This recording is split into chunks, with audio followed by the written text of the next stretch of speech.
दोस्तों नमस्कार।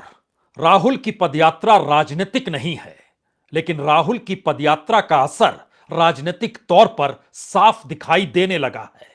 जब तक पदयात्रा राज्यों से गुजर रही थी या राज्यों से गुजर रही है, तब तक राज्यों की राजनीति निशाने पर, कहीं पर छत्रप निशाने पर, कहीं छत्रपों के आश्रय बीजेपी निशाने पर, कहीं बीजेपी के गवर्नेंस के आश्रय भ्रष्टाचार निशाने पर और कहीं आरएसएस के आश्रय विचारधारा का सवाल।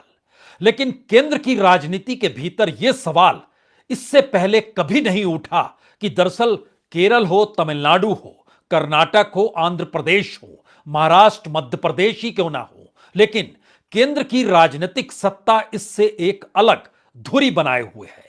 यानी राजनीतिक तौर पर केंद्र पर ना तो इसका असर है, ना ही यह पदयात्रा केंद्र पर असर डाल सकती है।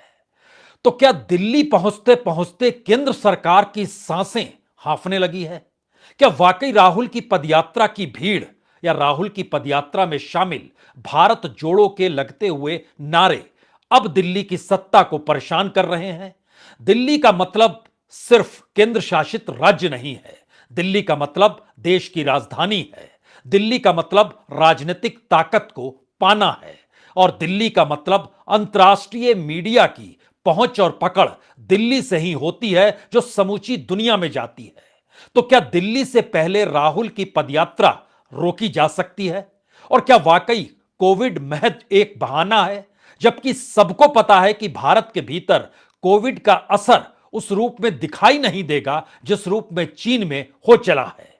या फिर जिन बातों का जिक्र अंतर्राष्ट्रीय तौर पर हो रहा है कि क्या वाकई कोविड के प्रोटोकॉल को लेकर दोबारा से चिंतित होने की जरूरत है? दुनिया भर के देशों ने एक लिहाज से इस पर अपनी मुट्ठी बंद कर रखी है। कोई कुछ बोल नहीं रहा है और शायद पहली बार राष्ट्र हित में राहुल की पदयात्रा को रोकने का जिक्र इस देश के हेल्थ मिनिस्टर कर रहे हैं।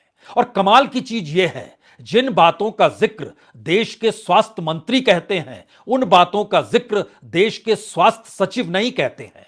जो निर्देश राहुल की पदयात्रा को लेकर राहुल को और कांग्रेस को देते हैं, उस निर्देश का जिक्र इस देश के हेल्थ सेक्रेटरी के जरिए राज्यों को नहीं दिया जाता है।